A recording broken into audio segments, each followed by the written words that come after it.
Hi, my name is Isla, and today we'll be taking a deep dive into a randomized controlled trial quantitative study of phonological skills in 4 to 6-year-olds and technology-based literacy programs that can boost those phonological skills. Starting with a quick introduction to this study, I have listed here the 4 authors that did this study and kind of their role in where they were at the time. The study was focused in the United Kingdom, but a lot of the findings that the study actually found could be implemented in all over the world, especially in today's society. So a brief description of this case study was that it was an early intervention trial, and it looked to see if computer-based programs could boost phonological skills in 4 to 6-year-olds. So basically what they wanted to see was if they had a randomized control trial of a group that received specific intervention. They wanted to see if it boosted their phonological skills or if they were basically the same as the control trial. So what they did was they had early intervention kind of like around December of the school year, and they tested it for 8 weeks. And in that early intervention, students just received a computer-based literacy program that went through specific phonological skills. Basically, the background of this study was to see if interventions that were being placed in elementary schools currently were even working, because there was such a limited study of these interventions. So their goal was to kind of identify if these interventions actually boosted the phonological skills between students of 4 to 6 years of age. And then they wanted to see if computer-based programs could boost these skills so that they could in turn implement these in the mainstream classroom today. In order to kind of understand this case a bit better, you have to know what phonological skills actually are. Basically, the easy, simple version of what phonological skills are the blending and sound letter recognition when you're reading words out loud. So being able to spell or being able to say the sound cat by looking at at and putting those 3 letters together. So that's basically a little gist about what phonological skills actually are. The 5 levels of phonological awareness go from less complex to more complex. And then of course in this study, the students were only 4 to 6-year-olds, so they weren't really at like super high complexity in terms of phonological awareness, because you have to age to get there. So they started out with rhyming, sentence segmentation, and syllables. Those are just a few of the simple phonological awareness skills that students at this age naturally are supposed to have through education. Starting off with the trial design, this was done with a parallel group, which meant applying treatment and control to 2 separate groups. And it was also a randomized control trial, which means that students were randomly assigned to participate in the control trial and the group and the experimental trial. The control group was just a standardized classroom teacher working with students on their skills as any teacher would. And the experimental group, like I mentioned earlier, received the intervention. It was for 8 weeks, and they received the intervention daily for 20 to 30 minutes. And this intervention was, as I mentioned before, on a computer-based program. The time frame was from December 2014 to June 2015. So they got a pretty wide range of assessing the information that they worked with. And the assessment data was collected pre-intervention, post-intervention, and a 2-month follow-up just to the intervention group only. The students that took place in the setting were in Northern Ireland, and they wanted to make sure that the schools that they did choose had access to technology, because this was a large part of the study. And so they went with School A, which had 250 students, and School B, which had 547 students.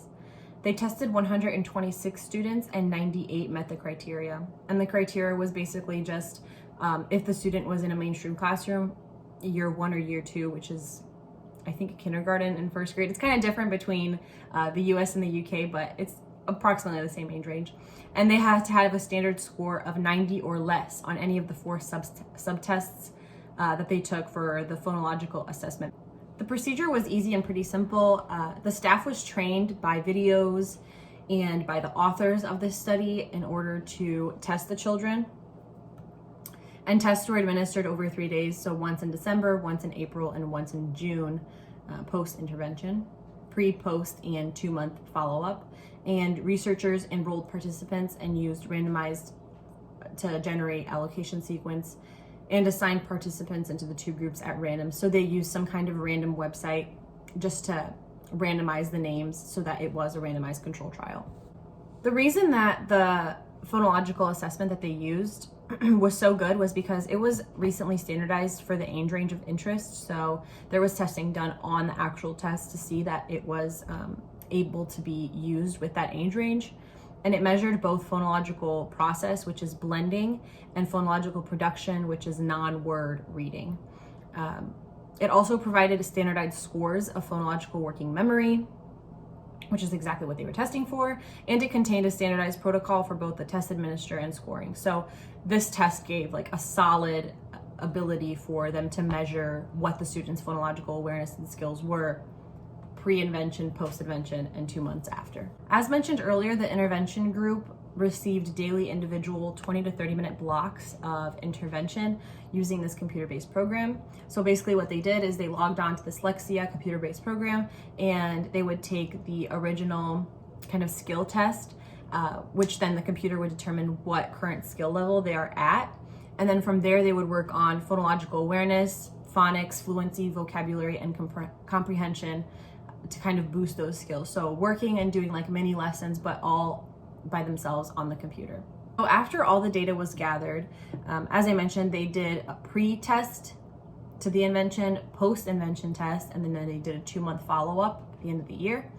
And as you can see here on this chart, they did both the intervention group and the control group. Each had a sample size of 49.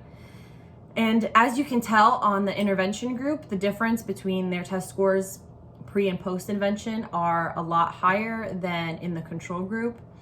This basically determined that with blending, segmentation, and non-word reading, that students were receiving better scores when intervention was placed using the computer-based literacy programs.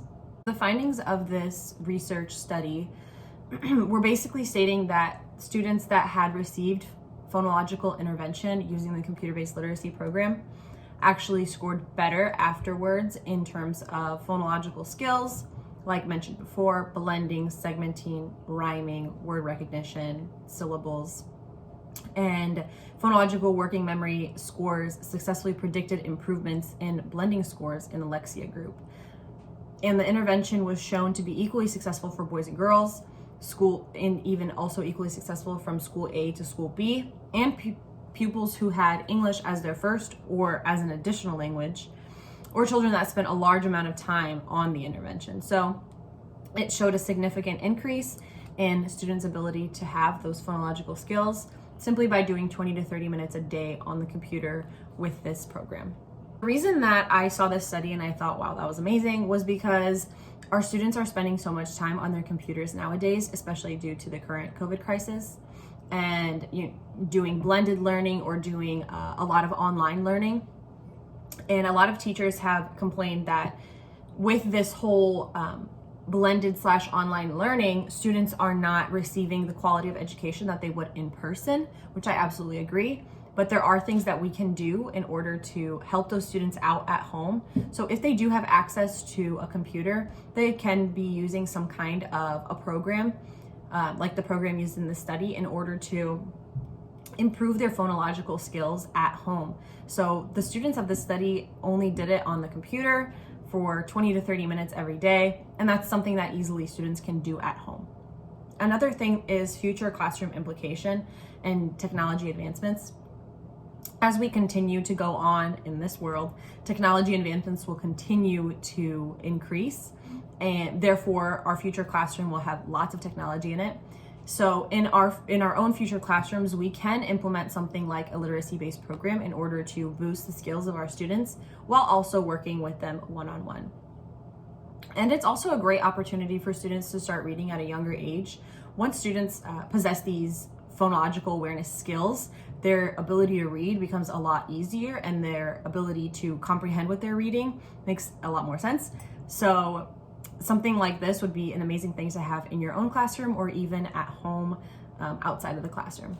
And that is all for this research study. I thought it was such an amazing research study, and something that, although done in the UK, we can also use here in the US and implement something like that so that we can see our students have a stronger awareness to the phonological skills that they need to have in order to continue their academic journey.